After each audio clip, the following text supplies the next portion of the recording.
你们说我是造了什么福才要来这家店啊？哎，我们是不是很久都没有吃过亏了呀？Hello，大家好，我是阿基。又到了吃亏的日子。最近在东京新开了家，看标题就很想打人的店。一般看到这种什么日本最贵的什么，他就是玩一个噱头，赚一波钱就关门。哎，但正好我今天就是想吃拉面，今天我就要看看他是怎么糊弄人的。到了门口之后，发现好像跟我一样想吃亏的人还不少。他家还是先买单再吃饭，这么小个店站了6个服务员，是怕我进来之后就跑了吗？靠北啦，不要瞧不起人哦。店里的装修甚至有点像夜总会，你看他这个筷子，好想顺回家呀。我们先点了一份日本拉面必备的煎饺，好家伙，这份煎饺就要1500日元，感觉服务员的眼神锁定了我。但有一说一，这个煎饺除了大好像就没什么。然后给我们上了一碗白面刺身，不是这什么玩意儿？第一次知道吃面之前还要吃这种东西，它就是凉水泡的面皮，然后让你蘸一点芥末吃啊！有人知道为什么吗？评论一下让我长长知识。接着就是我们的拉面了，先来看一下这个上菜姿势。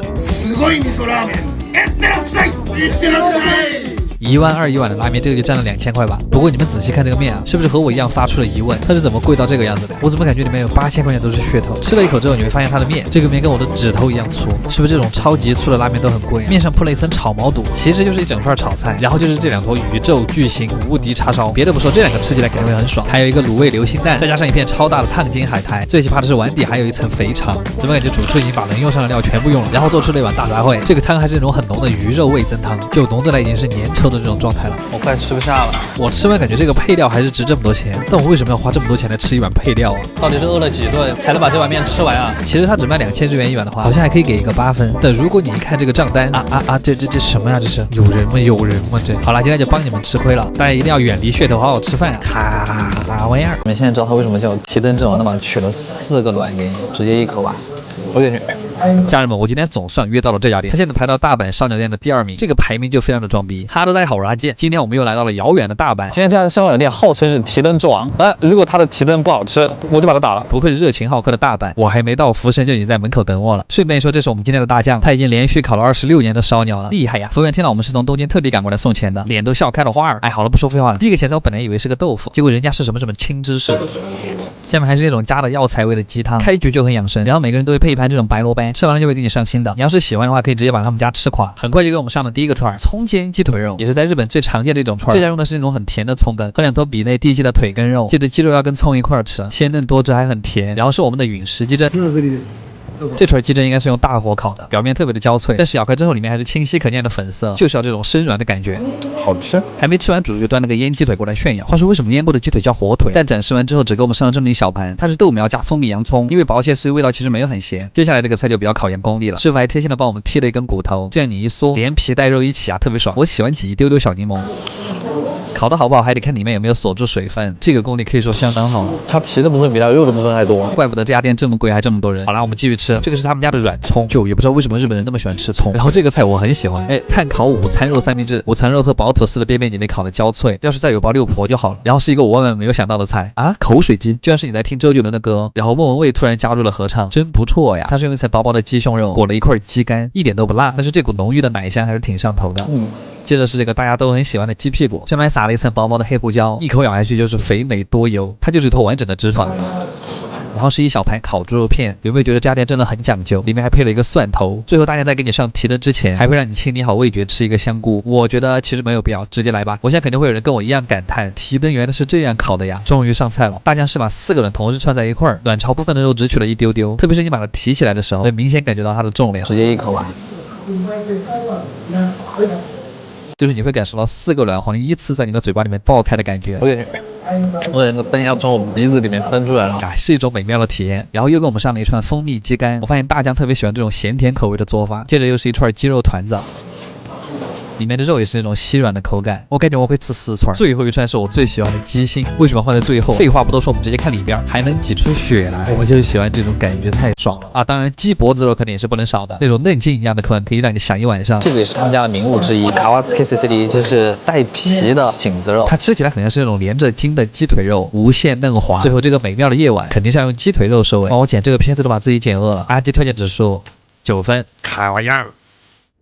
好吃。Hello， 大家好，我是阿健。今年啊，我们要去的第一个地方叫做夏旅，它是日本一个很有名的温泉乡。我们现在这个池子是在山顶哦，这也是我今年的第一个满分推荐。废话不多说，我们直接走吧。它在日本的正中间，其实还比较偏，但是坐电车可以到，所以来这儿也不算费劲。到了这个地方之后，你就会发现，这真的好多温泉啊，因为这个地方的泉眼很多，所以到处都可以看到野汤，就像这种足汤。但冬天泡这个真的不冷吗？还有各种各样的5、60家温泉旅馆，这不比银山好吗？但是我们今天要去的这一家，是这个地方最高级的一家，它在整个山的山顶，而且那个地方只有他们一家，还没到馆就会有大叔帮你提行李，有没有一种少爷回家的感觉？进门之后还有3个侍女等着你，他们其实主要是把你带进房间，然后给你讲解一下馆内的地图。是的，是地图，真的很复杂。房间就是这种典型的和式榻榻米，这个阳台真的很舒服。泡完温泉往这一坐，我就成了废物。接着就是带你去挑选浴衣，女士的有10多种，但男士的只有1种。为什么？浴衣的穿法我们就不用细讲了吧，反正记住左上右下就行了。接着就是今天的重点啊，汤。这家店池子非常的多，但是下汤之前最好用木盆浇一下自己，不然直接进这种天然温泉会很难受。它是碱性单纯泉，清澈浓度不是特别高，但是水质比较柔和，感觉还挺适合女生来的。而且这里的池子人特别少，山顶的空气还很清爽。实在怕冷的话，还可以去这种室内温泉，你甚至可以去把每个池子都泡一遍啊。但可惜它并不是混浴，但是男汤跟女汤挨得比较近，每天都还会互换，所以小心不要走错了，好吧？起汤之后再喝一杯冰牛奶，然后我们再逛逛别的。这里面是一个典型的洋馆，里面还有歌舞厅跟游戏厅，是不是很适合情侣半夜来幽个会？但是服务员告诉我们，午夜12点千万不要往乒乓球桌下面看，嘿嘿，开个玩笑。玩完之后回到房间就差不多该吃晚饭了，接着服务员会帮你铺好床，因为这样你吃完之后就可以直接睡了。第二天早上起来可以泡个足汤，吃个早饭。对了，这家店的餐食真的好啊，感觉可以单独讲一期了。所以你们觉得这样的馆合适吗？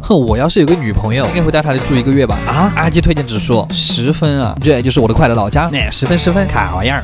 今天早上的日本电影院又变成了这个样子，完全挤不动。现在是东京10月24日11点，我操，地铁站已经全是广告了。今天是《咒术回战》零上映的第一天，现在新宿车站里面的广告牌已经全部换成了剧场版的宣传。我真的好喜欢东京这种氛围，哇！而且一出地铁站就能看到海报，一到这种话题作品上映就跟过年一样。来的路上我还发现个事儿，第一天来看的观众好多都是女生，而且一看就是5条悟的粉丝啊！发现一个夏油杰粉丝，总算取到票了，给你们看一下现场有多少人。现在我们就是一个停滞不前的概念，还好我们提前了1个小时来，所以可以勉强拍到它的周边店现在在卖什么啊。不过都是一些特别圈钱的玩意儿，卖的很贵，也不用买。这种文件夹一个要卖你120块人民币，这什么呀？真有你的呀！我还是最喜欢这个胖达，乖菜喽。我们还是随便买一些补给就进去了吧。今天买饮料还会送这个小卡片，最后进场的时候也会送这个小册子，里面还包含了一个漫画的番外篇，还有一些人设的介绍。电影就要开始了，我们就一会儿见。刚才这位旁边这个妹子直接哭死了过去。这一次的剧情其实和 TV 版并没有太大的关系，然后作画质量特别好，情节设计也都很合理，情感的铺垫也很好，就很完美啊！这一部可能这个就是纯爱的力量吧，在不剧透的情况下，可能只能用5条悟老师的一句话来概括：纯爱就是最扭曲的咒术了吧？真好呀，家人们，赶紧回去补漫画吧，卡玩意儿！救命！今天我们去的这家店真的好嫩啊，就连服务员都嫩起来了，好帅啊！吃完这家店，我甚至有个感悟，就是烤肉店的好坏真的是在拼谁家的花样更多，肉都是一个品种，为什么他家我就可以吃这么多？现在是9点半啊，我们现在看能不能抢到他们家最后一班。我已经3天没有吃饭了，家人们。予約したの量です。はい、